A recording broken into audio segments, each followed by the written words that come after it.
Aleluia, glória ao nome do Senhor. Saúde a amada igreja com a paz do Senhor Jesus.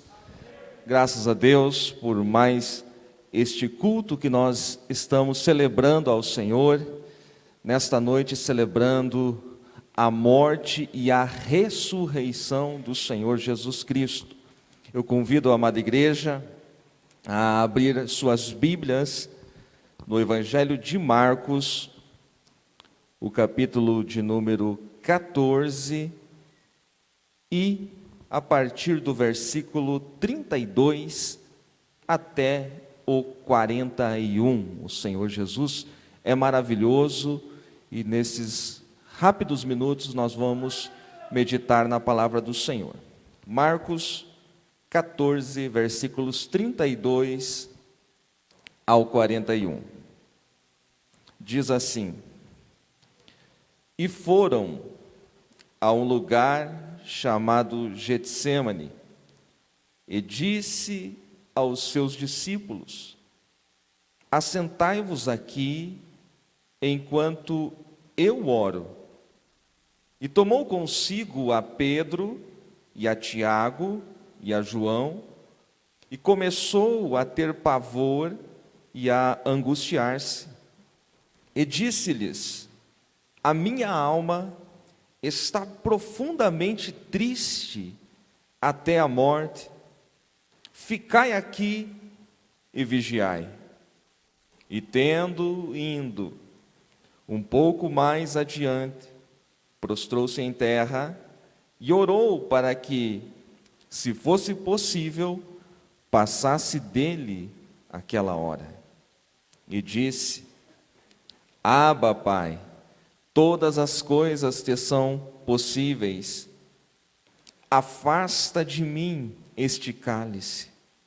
Não seja, porém, o que eu quero, mas o que tu queres. E chegando, achou-os dormindo, e disse a Pedro: Simão, dormes? Não podes vigiar uma hora? Vigiai e orai, para que não entreis em tentação. O espírito, na verdade, está pronto, mas a carne é fraca. E foi outra vez e orou, dizendo as mesmas palavras. E voltando, achou-os outra vez dormindo, porque os seus olhos estavam pesados e não sabiam o que responder-lhe. E voltou terceira vez e disse-lhes: Dormi agora e descansai. Basta, é chegada a hora, eis que o Filho do Homem vai ser entregue nas mãos dos pecadores. Quem pode adorar a Deus pelo texto sagrado, maravilhoso, que seja alimento para nós esta noite. Quero extrair algumas verdades deste texto. Como já disse aqui neste altar, não tenho costume de citar os títulos das minhas mensagens, mas se esta tivesse um título, seria o tabernáculo e a batalha no Getsêmani.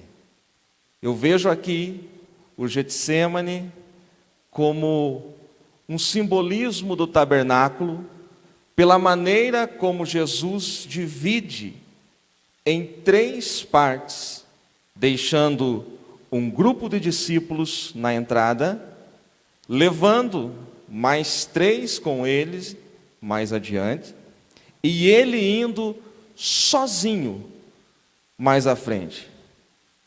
Ao mesmo tempo que vejo o Getsêmani, o jardim, o horto do Getsêmani como um símbolo do tabernáculo, eu também vejo como um local de batalha, como um local de guerra espiritual. Porque aqui, nesse lugar, a menos de 24 horas do momento em que o Senhor Jesus seria crucificado, ele enfrentou, como homem, a sua batalha mais ferrenha.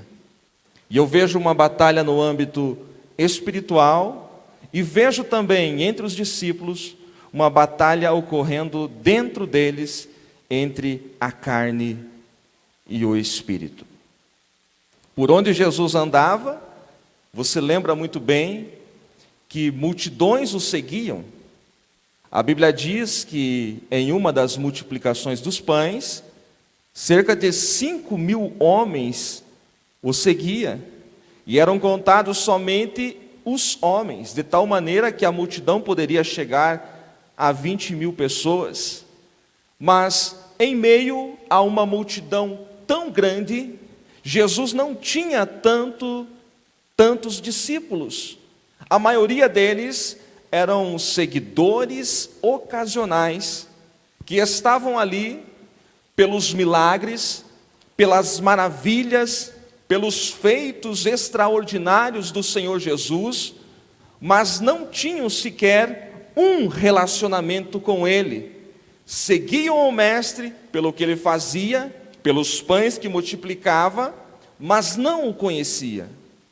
De tal maneira que quando Ele foi fazer a primeira comissão, desta grande multidão que o seguia, Ele escolhe somente 70 discípulos. Lucas, capítulo de número 10, nos mostra Ele comissionando 70 homens para que fossem em lugares que Ele ainda iria. Mas quando Ele vai escolher aqueles mais chegados, Ele escolhe apenas 12 que serão chamados de apóstolos. Agora, perceba como isso vai se afunilando. Entre os 12, nem todos tinham o mesmo relacionamento com Ele. Você pode ver que existiam 3 que eram mais chegados, que estavam com Ele naqueles momentos mais importantes. Entre os 12, Ele tinha Pedro, Tiago e João. Quando Jesus chega na casa de Jairo, a menina já morreu, Ele faz com que todos saiam da casa, de dentro do quarto, e somente Ele e mais Pedro, Tiago e João o seguem. Em outro fato, em Mateus capítulo 17, quando eles chegam no Monte Tabor, e ali Jesus vai se transfigurar diante deles, veja que Ele chega com todos os seus discípulos, mas Ele deixa a maioria deles no pé do monte, e somente Pedro, Tiago e João sobem ao cume do monte, e ali Elias e Moisés aparecem e Jesus se transfigura diante deles. Jesus, Ele conhecia muito bem qual era o nível de intimidade que cada um dos seus discípulos tinha com Ele. E o que eu quero dizer com isso nesta noite? Estamos todos reunidos para participar da ceia do Senhor, estamos todos vestidos adequadamente, todos com máscara. Nós não conseguimos diferenciar qual é o nível de intimidade que cada um de nós tem com o Senhor Jesus, mas o certo é que o Senhor Jesus, que é poderoso, que é onisciente, que sabe todas as coisas, Ele sabe qual é o meu nível de intimidade com Ele, e conhece você também, sabe qual é a sua intenção, o que se passa no mais profundo da sua mente, do seu coração. Ele te conhece, Ele sabe até onde você suporta, Ele sabe até onde você vai, amém?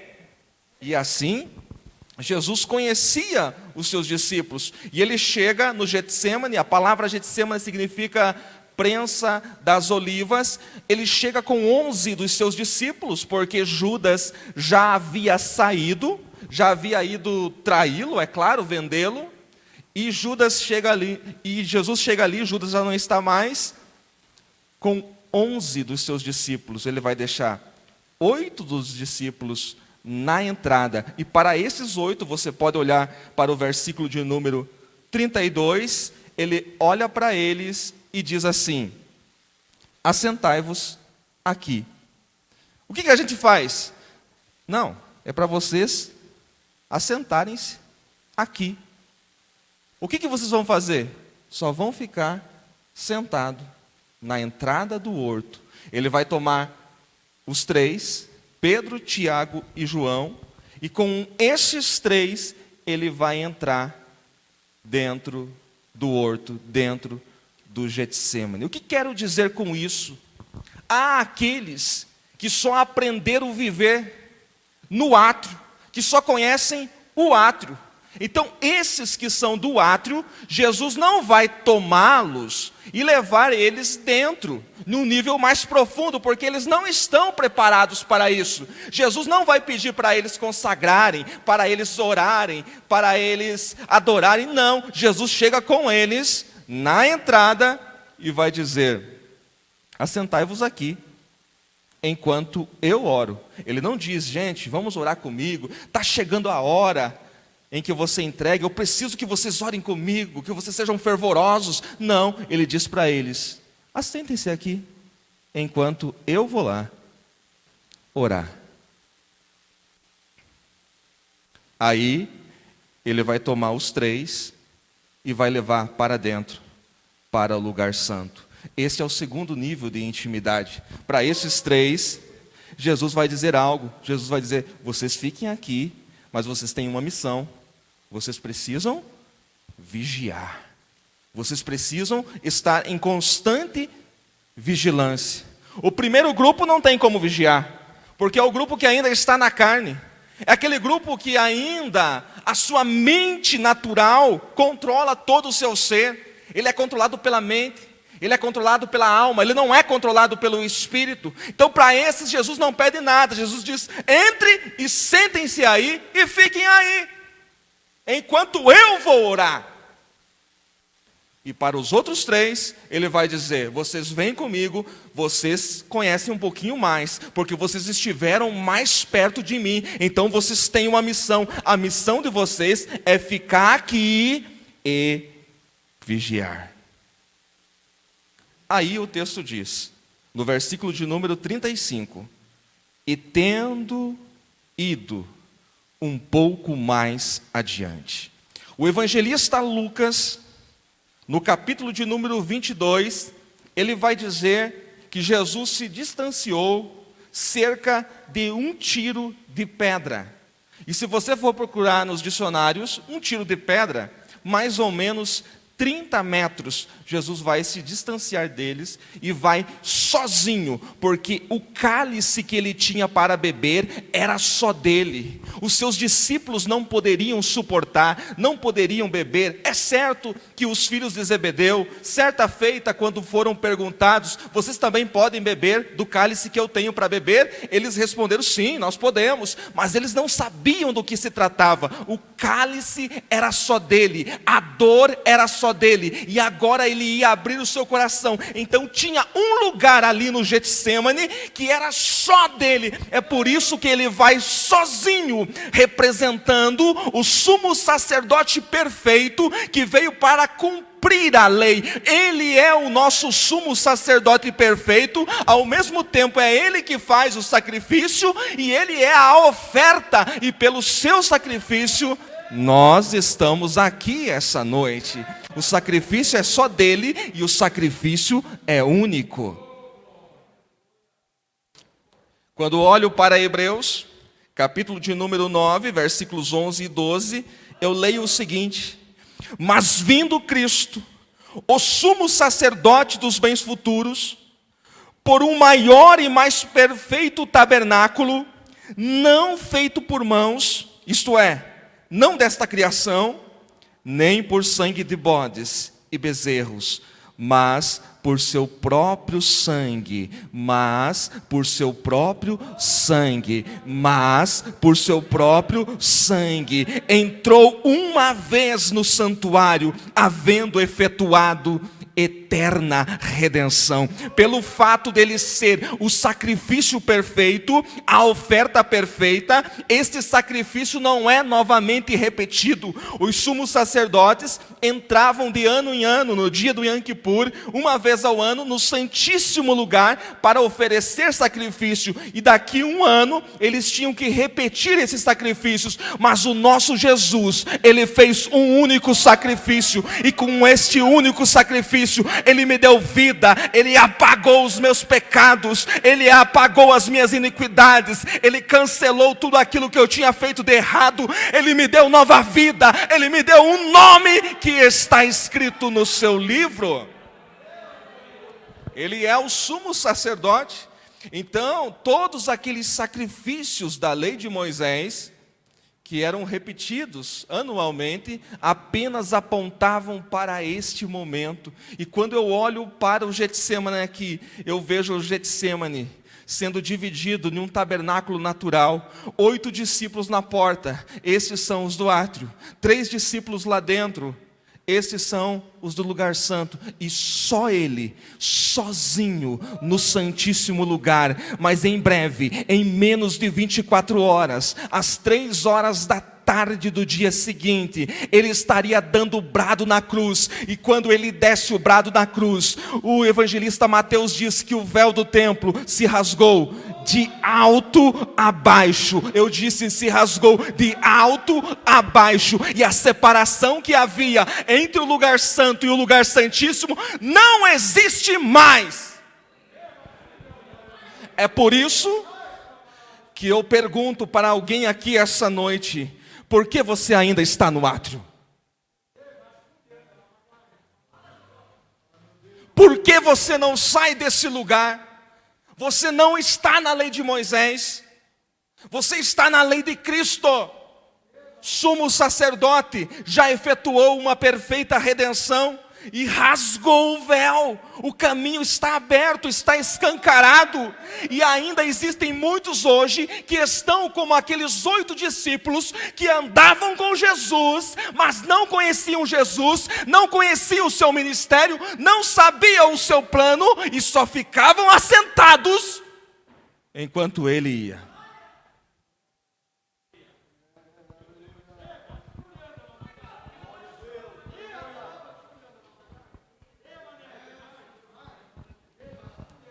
Toda vez que eu decido ficar no átrio, na porta, enquanto o caminho está escancarado, isto é uma afronta ao sacrifício de Jesus Cristo. Isto é pecado. Ficar no átrio hoje é pecado, uma vez que você tem acesso ao Santíssimo Lugar. Jesus está falando aqui essa noite. Isso daqui, irmãos, não é um ritual. Isso daqui é uma ordenança. E nós devemos fazer isso com muito temor diante do Senhor. Nós devemos ter uma intimidade constante com Ele. Não é uma vez ao mês, no dia da ceia. É todos os dias. Nós devemos conversar com Ele. Nós precisamos ouvir a voz dEle. Nós precisamos ter um relacionamento, porque nós já não estamos mais no átrio. Jesus vai para o Santíssimo. Aí ele volta.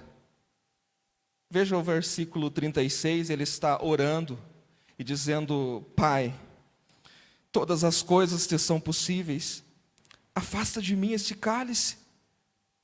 Não seja, porém, o que eu quero, mas o que tu queres. E quando ele termina de orar, ele volta para onde ele deixou os 3 discípulos. E eles estão fazendo o quê? Dormindo. E eu acho muito interessante que Jesus vai falar com Pedro. O nome dele é Simão. E Jesus deu esse nome, Pedro. Jesus falou: você é Petros, uma pedra pequena, uma rocha. Mas naquele momento, o texto diz que Jesus chegou até Pedro e disse Simão. Simão. Ele não chamava mais Pedro de Simão. Mas agora, se tem uma coisa que Pedro não era uma rocha. Era uma pedra. Então ele chega até Pedro e diz: Simão, dormes? Não pode vigiar comigo 1 hora? Não foi você que falou: não, o Senhor não vai para a cruz, eu posso dar a vida por ti? Não foi você que falou isso? Na verdade, Simão, é eu que vou dar a vida por você. Em poucas horas, sou eu que vou entregar a minha vida por você, porque neste estado que você se encontra, você não pode ser um apóstolo. Simão, dormes? E o texto diz, no versículo 38, que Jesus disse: vigiai e orai, para que não entreis em tentação. Porque, na verdade, o espírito está pronto, mas a carne é fraca. Há uma guerra constante dentro de nós. Há uma guerra no mundo espiritual e há uma guerra dentro de mim, dentro de você. E esta guerra é da carne versus espírito. Pelo fato de você ser nova criatura, isto não tira o fato de você ser carne. Você é espírito, alma e corpo. E há uma guerra constante. Em Romanos capítulo 7, Paulo fala dessa guerra. Ele diz assim: o bem que eu quero fazer, eu não faço. O mal que eu não quero, esse faço. Ele está dizendo assim: eu já sou nova criatura, mas existe dentro de mim uma guerra. E Paulo vai deixar isso ainda mais claro em Gálatas capítulo 5 e versículo 17, quando ele diz: porque a carne cobiça contra o espírito, e o espírito contra a carne, e estes se opõem um ao outro, para que não façais o que quereis. E quantos estão cedendo à carne porque a alimentam mais? Nesta guerra, quem está preparado vence mais. Quem alimenta o espírito, vence a carne. Quem alimenta a carne, deixa que a carne seja mais forte e ela vai vencer. Jesus diz isso, volta a segunda vez, isso está no versículo 39, diz que outra vez ele orou, dizendo as mesmas palavras, e quando ele volta, no versículo de número 40, você pode acompanhar, quando ele volta, ele acha-os outra vez dormindo, e vai dizer a razão por que eles estavam dormindo, porque os seus olhos estavam pesados. Olhos pesados, isto fala daquele que já perdeu a visão espiritual. Ele já não consegue mais perceber as realidades espirituais. Jesus estava passando um momento de pavor, de angústia, de agonia. Em breve ele iria para a cruz, e os seus discípulos, os seus apóstolos, até mesmo aquele que dizia que daria vida por ele, estavam dormindo. E nem se atentaram para isso, havendo uma guerra espiritual naquele instante, e eles dormindo. Quantos hoje ainda não perceberam que nós estamos em guerra? E aí você pergunta: mas pregador, onde é que é essa guerra? Essa guerra, ela não é contra a carne, ela não é contra o sangue, mas é contra as hostes espirituais da maldade, é contra os dominadores, é contra os principados, é contra as potestades. Onde acontece essa guerra? Essa guerra não acontece aqui. Essa guerra acontece nas regiões celestiais, e somente aqueles crentes que têm a sua visão aberta, que têm os seus olhos espirituais abertos, contemplam esta guerra. Aleluia, aleluia. O texto diz que eles não sabiam o que responder, e no versículo 41, Jesus volta a terceira vez. Agora, quando Jesus volta pela terceira vez, Jesus não os confronta mais por eles estarem dormindo. Jesus não fala mais nada disso. Mas Jesus vai dizer o seguinte: basta, é chegada a hora, descansai. Pela primeira vez, Jesus não vai dizer para eles vigiar, para eles fazer algo, mas Jesus diz assim: basta, descansai. Agora o Filho do Homem vai ser entregue. O que Jesus estava falando? Ele estava dizendo assim: nós estávamos de uma guerra espiritual. É certo que vocês estavam dormindo, mas eu estava em uma guerra espiritual enquanto vocês dormiam. Mas agora eu venci esta guerra. Eu orei ao meu pai, o meu pai respondeu. Eu pedi para ele passar o cálice, mas todavia eu disse para ele fazer a vontade dele, porque é a vontade dele que prevalece. E então eu entreguei tudo na vontade dele. Eu venci esta guerra espiritual. Eu não vou desistir. Eu vou para a cruz. Eu vou cumprir o meu propósito. Agora basta. Descansem. Descansem. Porque aquilo que eu tinha para vencer, eu já venci. Ah, meus irmãos, nós precisamos abrir os nossos olhos para entender que se queremos ser vencedores, nós temos que entrar na guerra. Ninguém é vencedor sem entrar na batalha. Só tem coroa aquele que vence, aleluia. Porque depois da batalha vem a glória. Depois da aflição vem o galardão, e depois da cruz vem a coroa. Como que você pode ser coroado se não entrou na guerra? Como que você vai chegar no pódio se você não entra na guerra? Em nome de Jesus, igreja, trago com muito temor essa palavra de exortação, e eu estou falando essa noite em nome de Jesus. Nós precisamos abrir os nossos olhos, nós precisamos entender as realidades espirituais, nós precisamos sair desse âmbito terreno, carnal, e precisamos adentrar as dimensões espirituais em nome de Jesus. Aleluia. Porque a coroa só vem depois da batalha. Lembro-me do hino da harpa cristã, número 418, que diz assim: depois da batalha me coroará. Depois da batalha, me coroará. Lá em Sião, me coroará. Mas é só depois da batalha. Tem gente esperando a coroa sem ter entrado na batalha. Posso orar, pastor?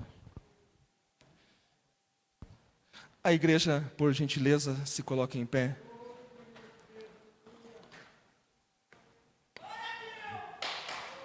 Aleluia. Aleluia, aleluia. O Espírito Santo de Deus está aqui. E nós vamos orar nesse instante, mas antes, eu preciso lançar um convite essa noite. Há alguém aqui que está nos visitando essa noite, que ainda não abraçou Jesus como seu único e suficiente Salvador. Esta é a sua noite. Apenas dá um sinal com a sua mão, nós vamos orar pela sua vida. Entre nós há alguém que ama Jesus, que conhece, já ouviu falar de Jesus, mas ainda não entregou a sua vida. E esta noite é a tua noite. Este sacrifício que ele fez na cruz, tudo isso que ele passou no Getsêmani antes da cruz, foi por mim e foi por você também. Há alguém entre nós que ainda não abraçou o Senhor Jesus. Este convite está aberto para você. Eu quero orar com a igreja do Senhor. Eu não vou chamar ninguém à frente pelos motivos óbvios, mas eu quero orar pela sua vida. Aqueles que necessitam da oração, ergam a sua mão ao céu. E eu quero pedir que a partir de hoje o Senhor nos dê um relacionamento mais íntimo com Ele. Que nós possamos entender que o átrio não é meu lugar, não é o teu lugar, que o Santíssimo está aberto, e aí nesse lugar que nós nos relacionamos com o Pai. Amado e soberano Deus, a tua palavra foi exposta conforme o Senhor colocou no meu coração. Ah, Senhor, com muito tremor e temor, Senhor, nós estamos diante da mesma, e nós fomos confrontados, Senhor, e tudo que eu quero pedir, Senhor, nesta oração, é que eu seja mais intenso, Senhor, no meu relacionamento contigo. Eu preciso ser melhor, Senhor, eu preciso entender que o Senhor já escancarou, que o Senhor já rasgou o véu, que eu tenho livre acesso, Senhor, e eu não posso ficar ficar de longe, eu não posso ficar na porta, mas eu preciso adentrar ao Santíssimo Lugar. Meu Senhor, sobre a tua igreja também, dá-nos visões celestiais, que possamos contemplar as realidades do teu reino, Senhor, que possamos contemplar a guerra espiritual, conforme está registrado na tua palavra, que possamos entender, Senhor, que precisamos estar no ambiente do Espírito, para vencermos, Senhor, tudo aquilo que o inimigo tem colocado, para afrontar a igreja, para desanimar os teus filhos, Senhor. Mas em nome de Jesus, nós declaramos que pelo sangue derramado na cruz, a tua igreja, Senhor, é mais do que vencedores, é mais do que vencedora, Senhor, pelo sangue derramado na cruz. Dá-nos força, Senhor, dá-nos ânimo, e que a tua palavra fique gravada em nossos corações, em o nome do Senhor Jesus. Amém.